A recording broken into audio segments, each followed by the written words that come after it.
بسم اللہ الرحمن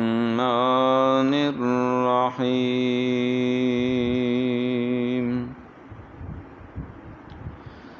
قل لمن الارض ومن فيها ان كنتم تعلمون سيقولون لله قل افلا تذكرون قل من رب السماوات السبع ورب العرش العظيم سيقولون لله قل افلا تتقون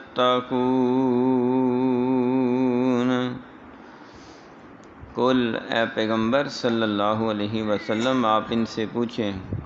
لمن الارض کس کے اختیار میں ہے زمین ومن فیہا اور جو کچھ اس میں آباد ہے ان کنتم تعلمون بتاؤ اگر تم جانتے ہو سیقولون للہ ان قریب وہ کہیں گے سب کچھ اللہ کے لیے ہے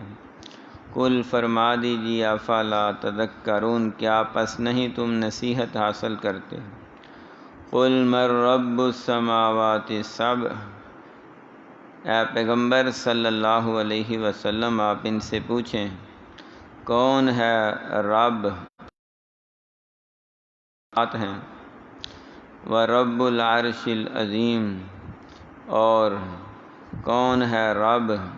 عرش کا جو سب سے بڑا ہے سیقولون للہ ان قریب کہیں گے اللہ تعالیٰ ہی رب ہے ہر دل میں ہر دماغ میں کسی نہ کسی انداز سے کسی نہ کسی نام سے کسی نہ کسی تصور سے کسی نہ کسی حلیے سے کسی نہ کسی حالت سے شروع سے لے کے آخر تک آج سے آخر تک ازل سے ابد تک ہر انسان جن فرشتہ زیرو مخلوقات جاندار بے جان سب کے وجود میں اللہ کا ذات کا تصور موجود ہے اللہ تعالیٰ کی طاقت اور اختیارات کا یقین موجود ہے وہ مشرکین عرب کافرین عجم سب کے سب اس بات پہ یقین رکھتے تھے کہ اس زمین کو اور جو کچھ زمین میں موجود ہے ان سب کو بنانے والا کون ہے چلانے والا کون ہے تو بے اختیار وہ کہتے کہ ان زمینی مخلوقات کا خالق و مالک اللہ تعالیٰ جب ان سے پوچھا جاتا پھر بتاؤ تمہارے اپنے علم میں جو کچھ آج تک تم نے دین کا دنیا کا سائنس کا ٹیکنالوجی کا ستاروں کا سیاروں کا شمس و قمر کا نجم و نجوم کا ہفت افلاک کا سدرۃ المنتہا کا شعور اور لاشعور کا جو کچھ تم نے علم حاصل کیا ہے اس میں تم یہ بتاؤ کہ ساتوں آسمانوں کا رب کون ہے اور یہ بھی بتاؤ کہ آسمانوں سے جو اوپر عرش عظیم ہے جہاں پہ اللہ رب العزت تشریف فرما ہے ما یلیق بشانہ و جلالہ و عظمتہ جو اس کی شان اور عظمت کے لائق ہے اسی طرح اللہ تعالیٰ عرش پہ تشریف فرما ہے تو عرش کا رب کون ہے تو سب کہتے سیقولون للہ آسمانوں کا رب بھی اللہ ہے عرش عظیم کا رب بھی اللہ ہے تو پھر اللہ تعالیٰ نے فرمایا قل افلا تذکرون قل افلا تتقون اے پیغمبر صلی اللہ علیہ وسلم آپ ان سے کہیں اتنا کچھ جاننے کے باوجود بھی تم اللہ سے ڈرتے نہیں ہو، نصیحت نہیں پکڑتے، اور پھر راہ ہدایت پہ کیوں نہیں آتے؟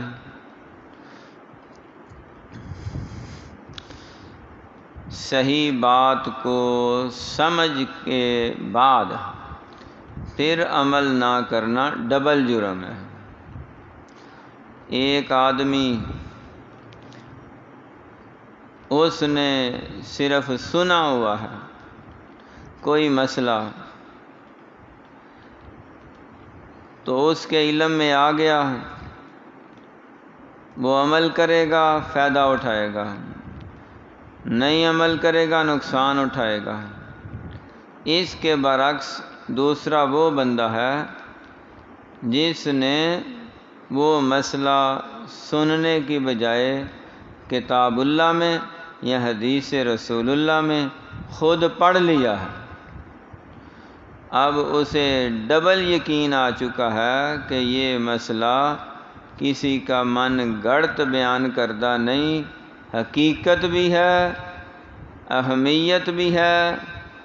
صلاحیت بھی ہے، اللہ تعالیٰ کی قدرت بھی ہے، اللہ کی نشانی بھی ہے، ایمان اسلام اسی میں ہے، اس کو تسلیم بھی کیا جائے عمل بھی کیا جائے۔ اور اگر اتنا کچھ پڑھنے کے بعد یقینی صورت دیکھنے کے بعد پھر عمل نہ کرے تو اس کے لیے تو دوہری سزا بنتی ہے۔ پہلے سن کے نہیں مانا، اب دیکھ کے بھی نہیں مانا، کیونکہ جو دلیل دیکھنے کے بعد ایمان نہیں لاتے ان کے لیے ڈبل سزا ہے۔ پہلی امتوں میں جب وہ لوگ انبیاء کا انکار کرتے، اللہ رب العزت کی توحید کا انکار کرتے، تو اللہ تعالیٰ بار بار ہزار بار انہیں انبیاء کے ذریعے سمجھاتے رہتے ہیں۔ اخیر قوم جب آپے سے باہر ہو جاتی تو پھر وہ اللہ تعالیٰ سے عذاب طلب کرتے، کوئی نشانی مانگتے، کوئی معجزہ مانگتے۔ اسی طرح مکے کے مشرکوں نے، عرب کے کافروں نے، یہود و نصارہ نے، انہوں نے نبی پاک صلی اللہ علیہ وسلم سے بہت بڑی بڑی نشانیوں کا مطالبہ کیا، تو اس کے جواب میں اللہ تعالیٰ نے وضاحت فرمائی، پہلی قوموں نے نشانیاں دیکھیں، ایمان نہیں لائے، عذاب آ گیا، کیونکہ نشانی دیکھنے کے بعد، معجزہ دیکھنے کے بعد کوئی ایمان نہ لائے تو پھر اس کا زندہ رہنے کا کوئی حق نہیں ہے۔ تو اس امت کو ہم مہلت دے رہے ہیں کہ کوئی بڑی ایسی نشانی نہیں دکھاتے جس کو دیکھنے کے بعد اگر یہ انکار کر دیں تو پھر ان کے بچنے کی کوئی صورت نہیں ہے۔ پھر بھی اللہ رب العزت نے کافروں کی ڈیمانڈ پہ یہ نہیں کہ انہیں مایوس کیا یا محروم چھوڑا، ان کے کہنے پہ کئی ایک نشانیاں ظاہر بھی کی ہیں۔ اقتربت الساعۃ وانشق القمر، چاند کو دو ٹکڑے کیا، تو چاند دو ٹکڑے دیکھ کے بھی وہ ایمان نہیں لائے تو عذاب تو بنتا تھا۔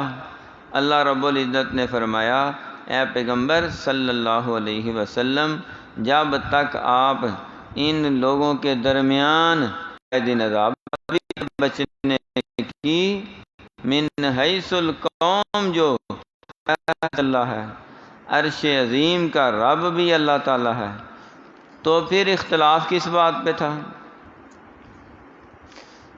وہ بھی اللہ تعالیٰ کو رب مان رہے ہیں، ان آسمان کا نظام چلانے میں یہی وہ جھگڑا تھا، یہی وہ مسئلہ تھا، یہی وہ اختلاف تھا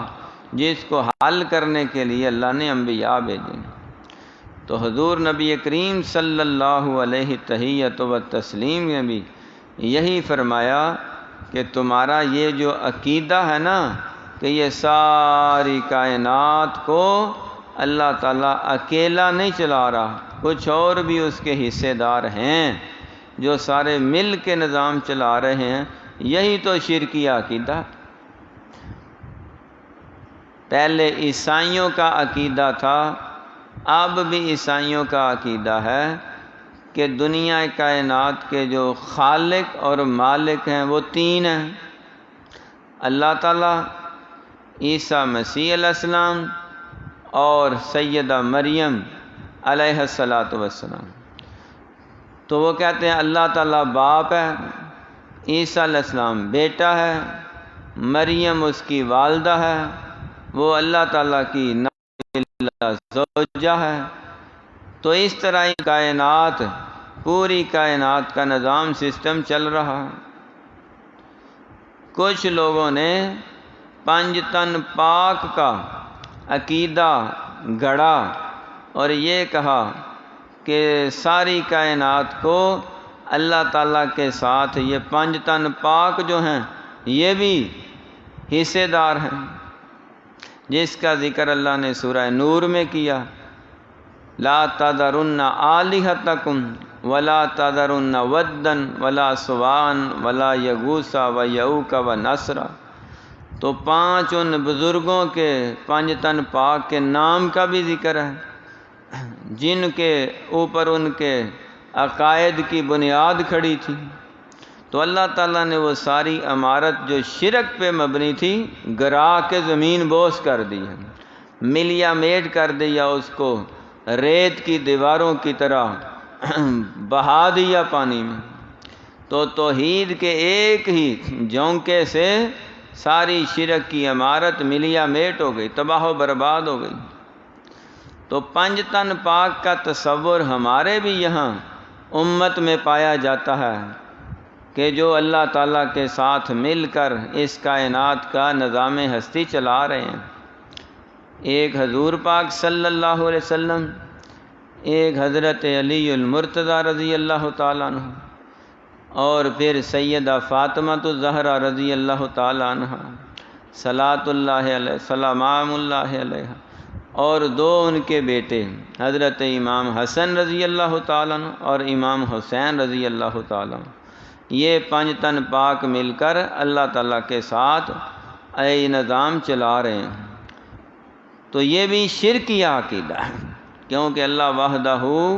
لا شریک ہے، اس کائنات کا بنانے والا بھی اللہ تعالیٰ ہے،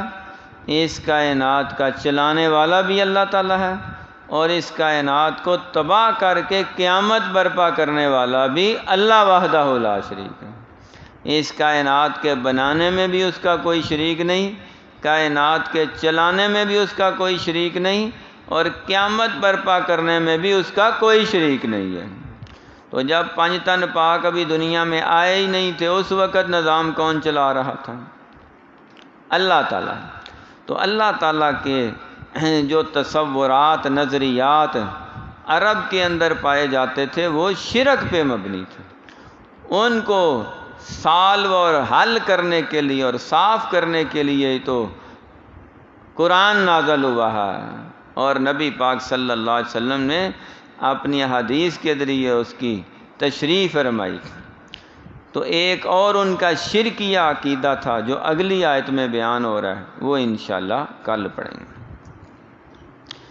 قُل لِّمَنِ الْأَرْضُ وَمَن فِيهَا، فرما دیں اے پیغمبر صلی اللہ علیہ وسلم، کس کے اختیار میں ہے زمین اور جو کچھ اس میں ہے؟ ان کنتم تعلمون، اگر تم جانتے ہو، سیقولون للہ، ان قریب وہ کہیں گے سب کچھ اللہ تعالیٰ کے لیے ہے۔ قل افلا تذکرون، فرما دیں اے پیغمبر صلی اللہ علیہ وسلم، کیا پس نہیں تم نصیحت حاصل کرتے؟ قل من رب السماوات السبع، اے پیغمبر صلی اللہ علیہ وسلم ان سے پوچھیں کون رب ہے ساتوں آسمانوں کا، وَرَبُّ الْعَرْشِ الْعَظِيمِ، اور کون رب ہے عرش عظیم کا، سَيَقُولُونَ لِلَّهِ، ان قریب وہ کہیں گے اللہ تعالیٰ ہے، قُلْ أَفَلَا تَتَّقُونَ، فرما دیں اے پیغمبر صلی اللہ علیہ وسلم کیا پس نہیں تم اللہ سے ڈرتے؟ صدق اللہ العظیم۔ سبحان اللہ۔